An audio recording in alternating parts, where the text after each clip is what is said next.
Hi மக்களே! ஒரு மாலை நேரம், அழகான ஒரு இடத்துக்கு நம்ம வாக்கிங் போனா எப்படி இருக்கும்? யாருமே இல்லாம, ஆனா பாதுகாப்பான ஒரு இடம்.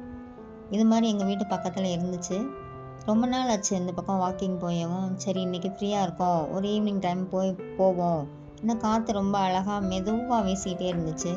இந்த கிளைமேட்ட என்ஜாய் பண்றதுக்கே அவ்வளோ ஒரு ரம்மியமான ஒரு சூழ்நிலையா இருந்துச்சு.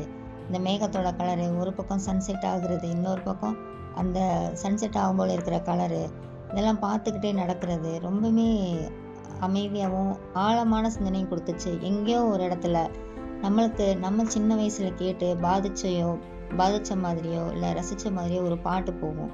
அதை கேட்டுக்கிட்டே நடக்கும்போதெல்லாம் அந்த பழைய இடத்துக்கே நம்ம போயிடுறோம். பழைய நினைவுகள்ல மூழ்கிடுறோம். எதுவுமே யாரு கூடயும் பேசாம, நம்மளா நம்மளோட அசைவுகள, நம்மளோட நினைவுகள நம்ம யோசிக்கிற நேரம். ஒரு அழகான சின்ன சின்ன பூக்கள் கூட நம்மளுக்கு பார்க்கறதுக்கு, ஒரு ரசிக்கிறதுக்கான ஒரு நேரம். அந்த மாரி இருந்துச்சு. எனக்கு இந்த சாயந்தர நேரம் வாக்கிங் போறது வந்து அன்னைக்கு மனசுக்கு ரொம்பவுமே திருப்தியா இருந்துச்சு.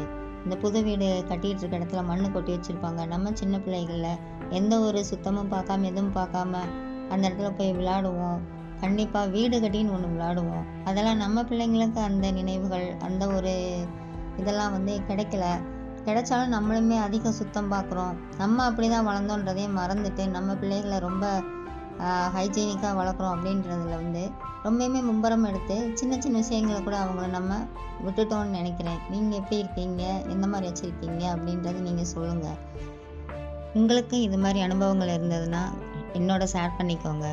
இந்த பதிவு பிடிச்சிருந்ததுன்னா லைக் பண்ணுங்கள்.